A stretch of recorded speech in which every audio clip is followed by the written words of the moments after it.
अविद्या, काम और कर्म के तिगड्डे में जीव क्लेश भोगता है। इस पर मनन करना चाहिए। अविद्या, काम, कर्म, ये तिगड्डा और इसी के पीछे सारा क्लेश है। और इसका निर्माण करने वाला कौन है? जिम्मेदार तो मैं ही हूं।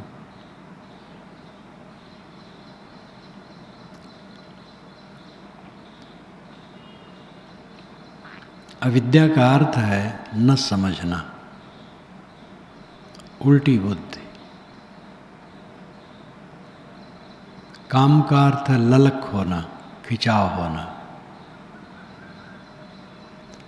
कर्म का अर्थ है भोगों के लिए शुभ और अशुभ करना। सारे दुखों की जड़ न समझना है। हम समझ नहीं पाते हैं और कदम उठा देते हैं और उलझ जाते हैं। समझ नहीं पाते हैं, बोल देते हैं, काम कर लेते हैं और पछताते हैं। समझ नहीं पाते हैं, ऐसी चीज़ खा लेते हैं और इतनी खा लेते हैं कि दुख उठाते हैं। हर जगह देखो, अविद्या और समझ शब्द में, अविद्या दार्शनिक शब्द है, आध्यात्मिक शब्द है। समझ सरल सामाजिक शब्द है। लेकिन बात एक है, न समझकर सारा क्लेश है, समझ जाने पर क्लेश नहीं। अविद्या, उल्टी बुद्धि, शरीर को मैं मानना, मेरा मानना अविद्या। मैं का मतलब मैं शरीर हूँ, मेरा का मतलब मेरा शरीर है। न शरीर मैं हूँ, न शरीर मेरा है। शरीर थोड़े दिन के लिए एक झोपड़ी है रहने के लिए।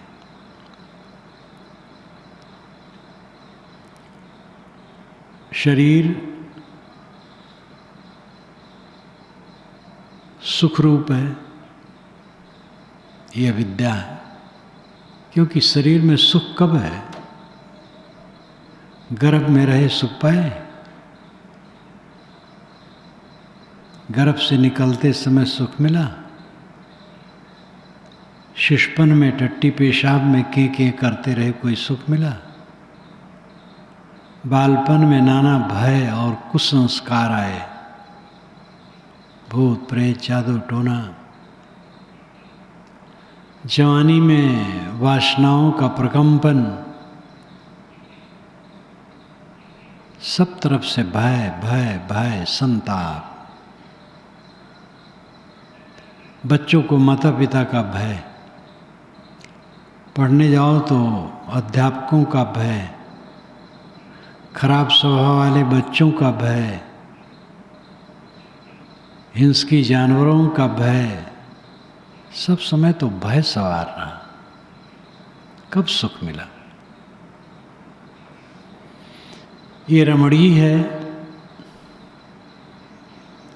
ये रमणी कहाँ है? रमण करने योग्य नहीं है। ये तो अरमणी है, बहुत गंदा।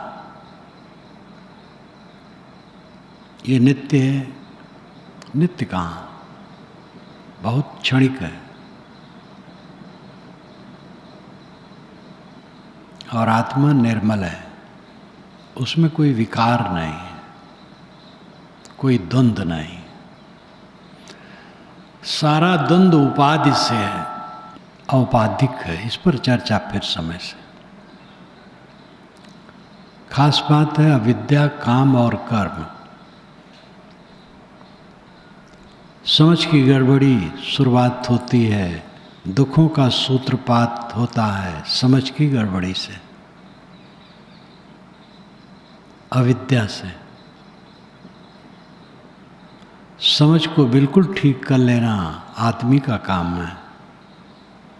व्यवहार में भी समझ को ठीक कर लेना चाहिए।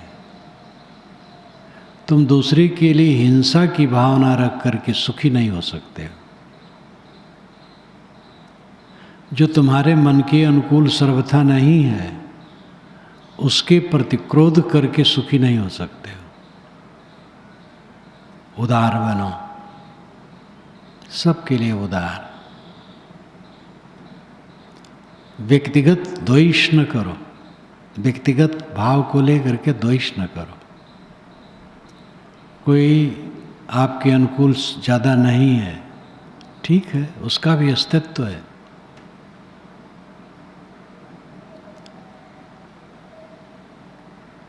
खान पान, लेन देन, व्यवहार, सब में समझ की जरूरत है। सही समझ नहीं रहेगी तो सारा दुख वहीं से शुरू होगा। बीज से अंकुर फूटता है, वृक्ष बनता है और फल आते हैं। समझ से ही सब निकलता है। गलत समझ से दुख पैदा होगा, सही समझ से सुख पैदा होगा। स्थिर बुद्धि रख करके, शांत रह करके, विरोधी के प्रति भी सद्भावना रख करके जब सोचेंगे तो सही बात निकलेगी।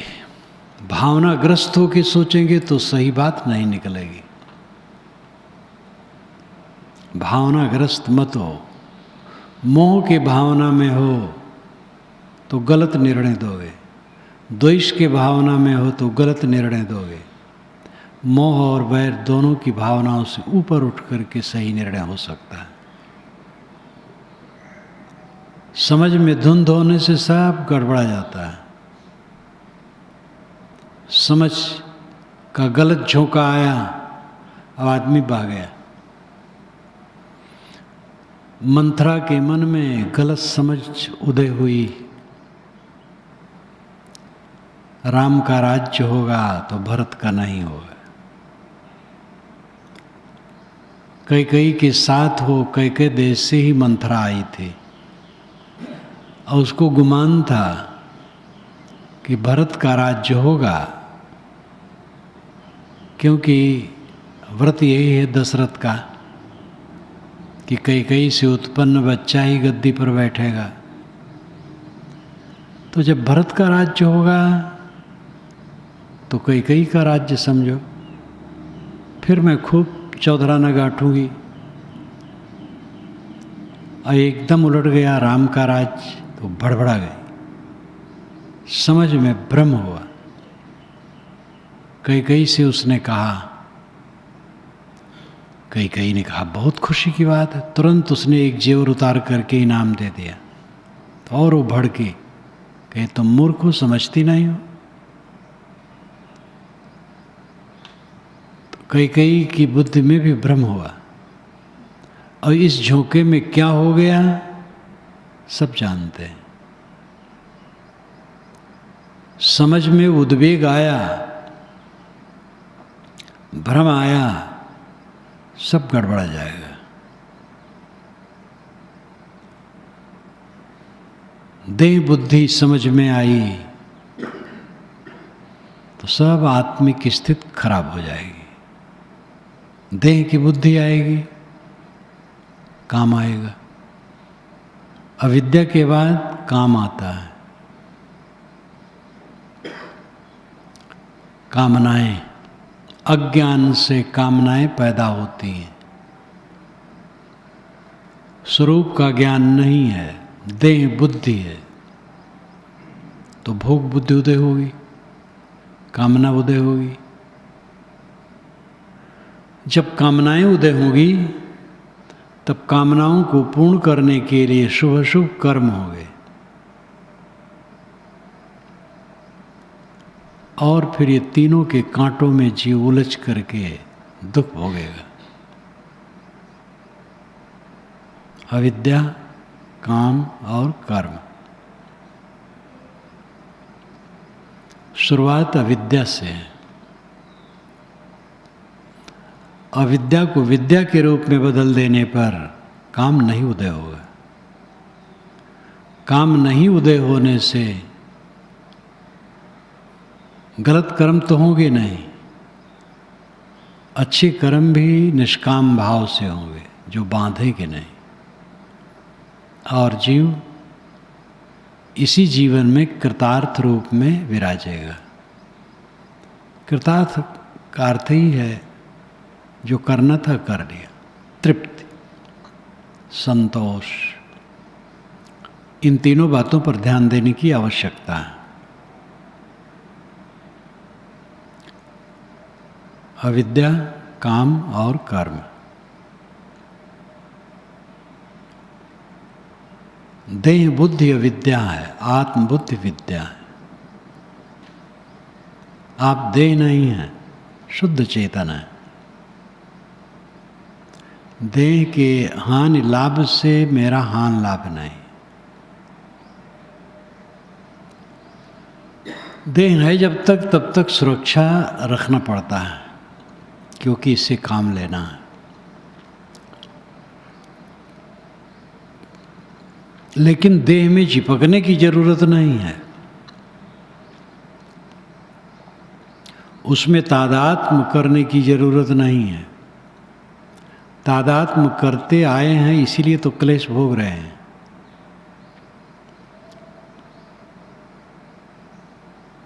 जीव भयंकर दुख में पड़ा है, नरक की आग में जल रहा है रात दिन,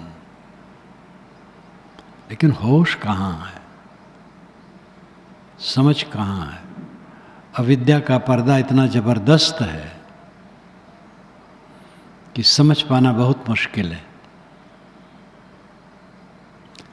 समझना चाहे समझ ले। यही गोए मैदान। सतगुरु कबीर कहते हैं यही गोए है, यही मैदान है, यानी यही गेंद है और यही मैदान है, खेल लो। थोड़ा समय फिर बुझ जाएगा ये दीपक।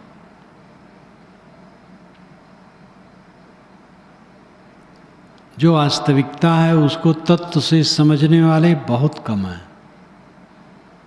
तत्व से समझना, गहराई तक समझना। गहराई तक वही समझेगा जो मनन करेगा, चिंतन करेगा। मनन चिंतन नहीं करेगा तो नहीं समझेगा। स्थूल बुद्धि बनी रहेगी। साधु में भी आके स्थूल बुद्धि बनी रहेगी।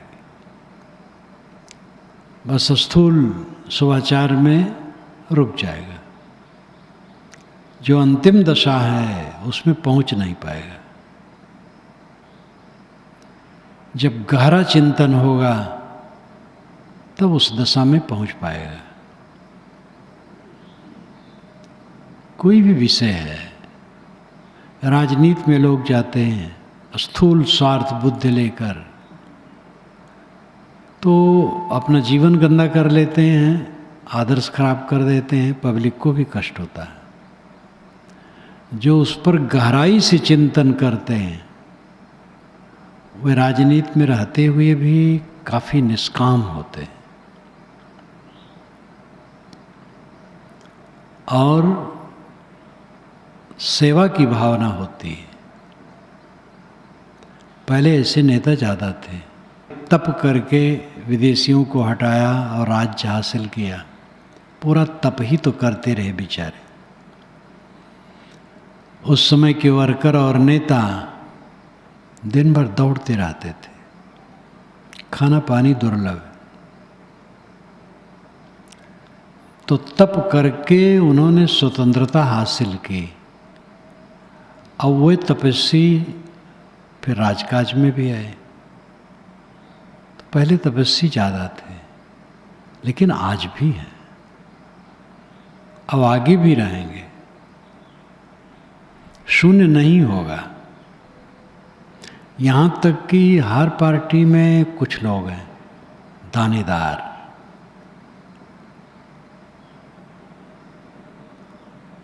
गहरा चिंतन करके जो काम करते हैं उन्हीं द्वारा संतुलन रहता है, बाकी द्वारा संतुलन नहीं रहता है।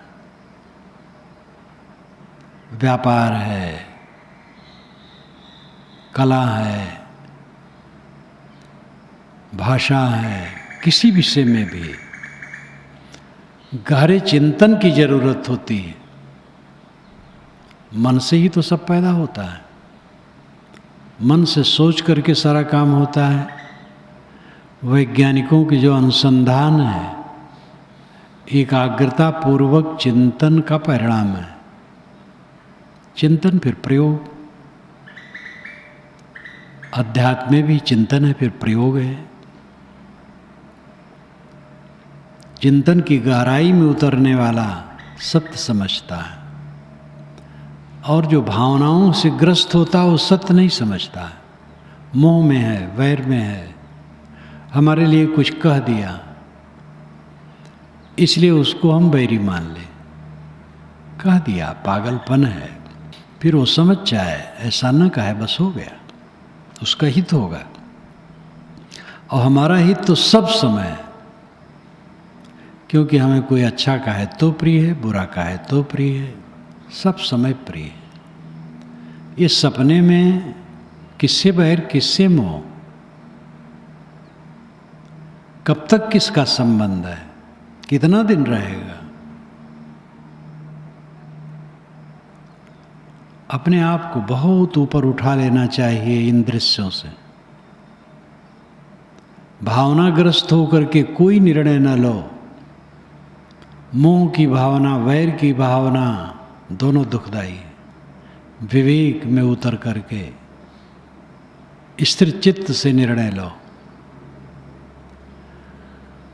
अविद्या देहाभिमान, देह में अपने को जोड़ना। देह एक खोल है, एक भ्रांति के रूप में। इसमें जो रमणीयता का आभास एक भ्रांति है। हड्डी का ढांचा, टट्टी पेशाब भरी, रोगों का घर, विकृत हरदम बदलने वाला, और मैं साक्षी शुद्ध चेतन, इससे परे।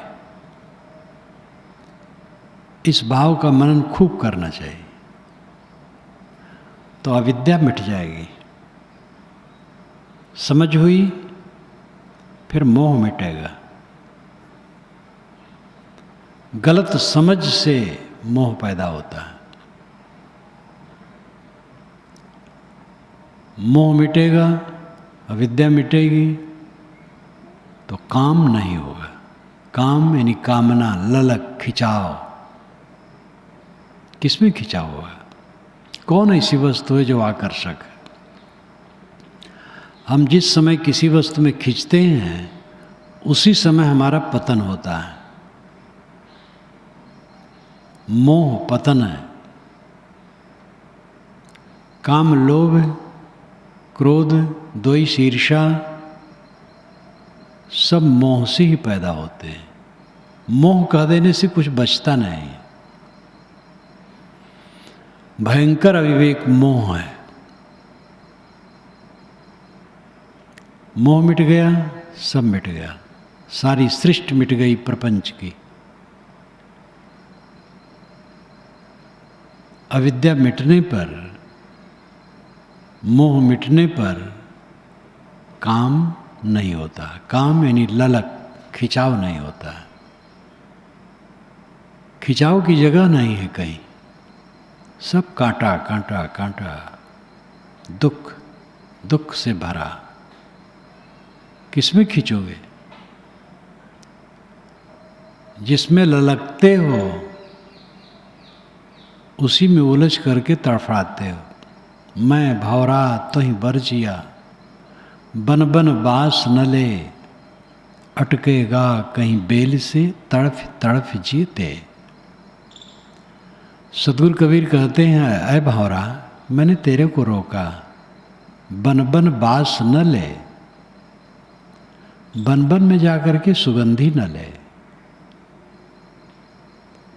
अटकेगा कहूँ बेल से तड़फ तड़फ जियते,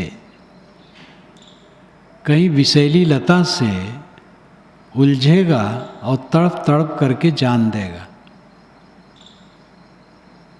भंवर विलंबे बाग में बहु फूलन की बास, ऐसे जीव विलंबे विषय में अंतः चले निराश।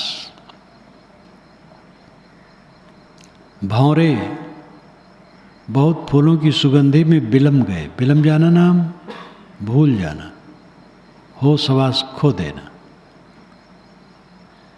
ऐसे जीव विलंबे विषय में।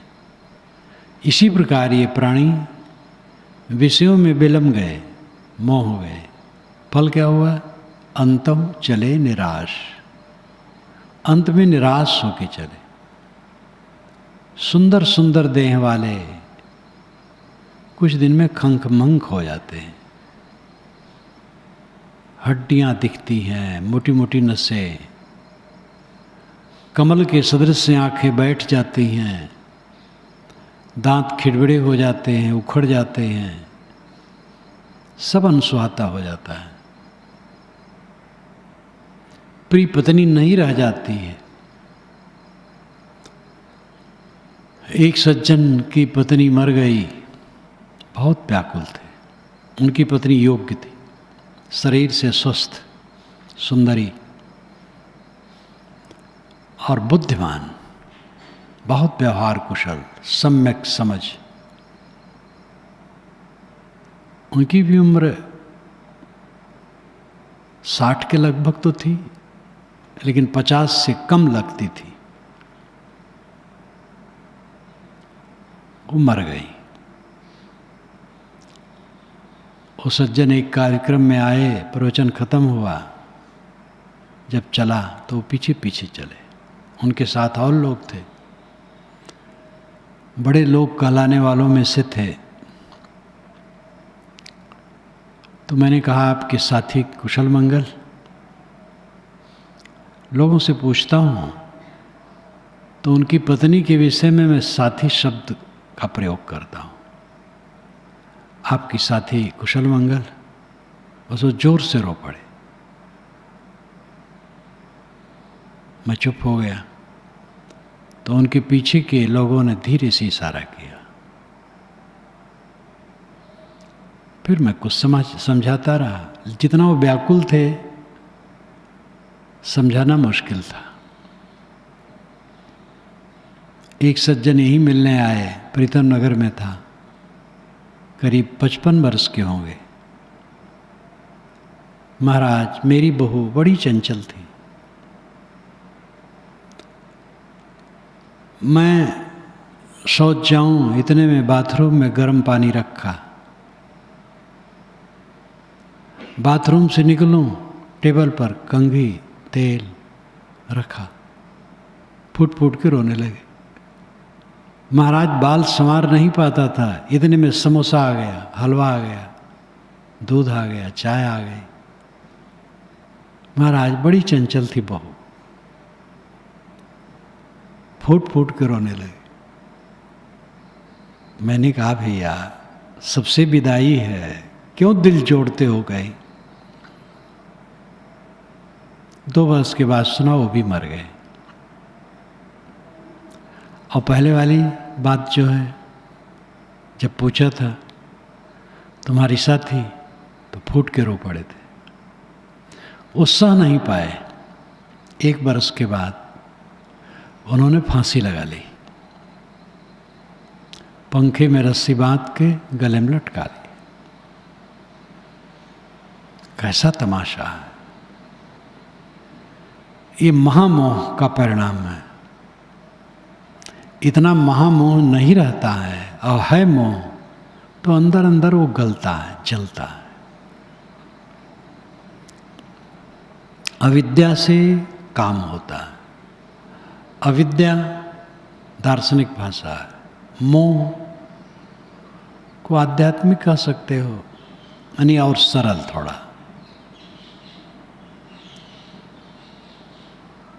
और विद्या मोह से ही काम उत्पन्न होता है। भोगों की लालसा होती है तो बहुत धन बटोरने की इच्छा होती है, जायज नाजायज सब कुछ करने की इच्छा होती है। जितनी कामना बढ़ेगी उतना ही होगा। और जब ये होगा, अविद्या के बाद कामना उदय होगी, शुभाशुभ कर्म बढ़ेंगे। शुभाशुभ कर्म बढ़े तो शाखा प्रशाखा बढ़ गई। शुभ कर्म करेंगे वो भी सकाम भावपूर्वक, वो भी तकलीफ देगा। अशुभ करेंगे वो तो तकलीफ देगा ही। इस प्रकार तीनों के कांप में फंस करके जीव तड़फड़ाता है। फिर क्या मिलता है? क्लेश। जीवन की व्यवस्था के स्तर पर ही आदमी जीवन भर रह जाता है। जीवन की व्यवस्था, खाना पानी, घर द्वार, साथी बराती, ये सब की व्यवस्था ही में जीवन भर रह जाता है।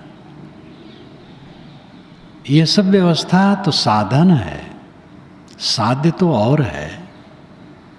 साध्य है क्लेश रहित हो जाना, दुख रहित हो जाना, परमानंदमय हो जाना, ये साध्य है। जीवन का फल सुख शांति है। और ये तब होगा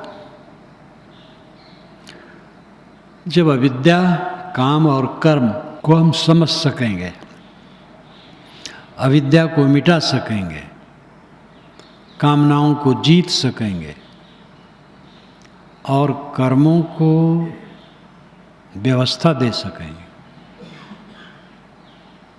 अविद्या के मिट जाने पर काम यानी कामना वैसी नहीं रहती है जो बांधने वाली हो। फिर ऐसी कामनाएं रहती हैं जो व्यवहारिक हैं, ये काम करना है, व्यवहार के लिए है बस। और उसकी मुख्य कामना रहती है मोक्ष, तो उसकी तो अवस्था में ही पहुंच जाता। अविद्या के मिटने पर मोक्ष कहीं दूर रहता है। अविद्या मिटी, मोक्ष हो गए। फिर उसे ललक कुछ नहीं रहती, खिंचाव कहीं कुछ नहीं रहता, खिंचाव लायक कुछ दिखता ही नहीं। और उससे अशुभ कर्म कभी नहीं होते। कुछ ज्ञानियों के ढिढोरा है कि आत्मा कर्म नहीं करता, इंद्रियां करती हैं, बुद्धि करती है। इसलिए बुद्धि इंद्रिय इत्यादि से कृत कर्म आत्मा को क्यों परेशान करेंगे? आत्मा तो निर्लेप है। लेकिन ये निर्लेप की बात जवानी जमा खर्च से काम नहीं होगा। निर्लेप है तो निर्लेप रखो व्यवहार में। आत्मा निर्लेप ही सच है। आत्मा में कर्म होता तो कर्म उसका विरोधी ही ना होता। विरोधी है इसीलिए दुख है। तो आत्मा निर्लेप है मौलिक रूप में, ठीक है। लेकिन आत्मा की निर्लिप्तता, असंगता का महत्व है बुद्धि इंद्री मन को अपने बस में रखना। और बुद्धि इंद्री एको बस में नहीं है, इंद्री एको बस नहीं, छोड़ चले संसार। तो इससे काम नहीं बनेगा।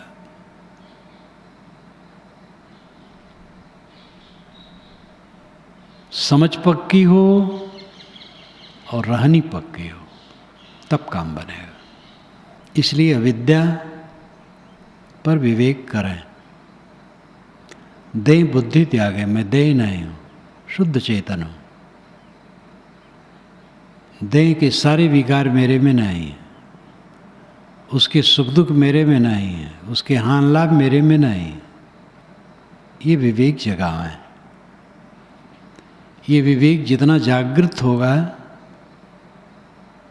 काम यानी कामनाएं, ललक, खिंचाव बंद होगा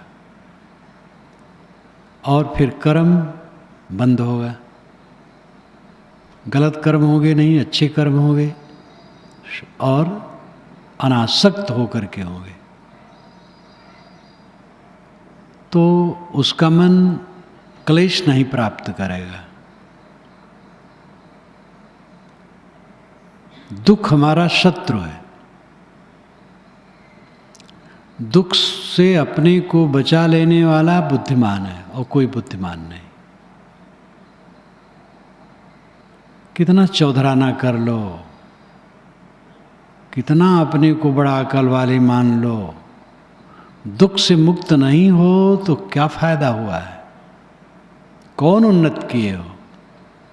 कूड़ा कबाड़ कुछ बटोर लिए हो, कुछ आदमी बटोर लिए हो, कुछ ईंटा पत्थर जोड़ लिए हो, यही उन्नत हो गई है। कोई आदमी साथ में ना हो और कुछ दाना मिल जाता हो जिसको खाने पीने थोड़ा और दुखी नहीं है, उसके समान कौन है? दुखी ना होना ये जीवन का फल है। और ये फल लौकिकता में नहीं है कि लौकिक पदार्थों को बटोर लेते हो जाएगा। ये तो अविद्या को मिटाने में है, कामनाओं को वश में करने में, कर्मों पर नियंत्रण करने में। अविद्या, काम और कर्म, इस तिगड्डे में पड़ करके क्लेश जीव भोगता है। इन तीनों पर चिंतन करो, इनसे अपने को छुड़ाओ।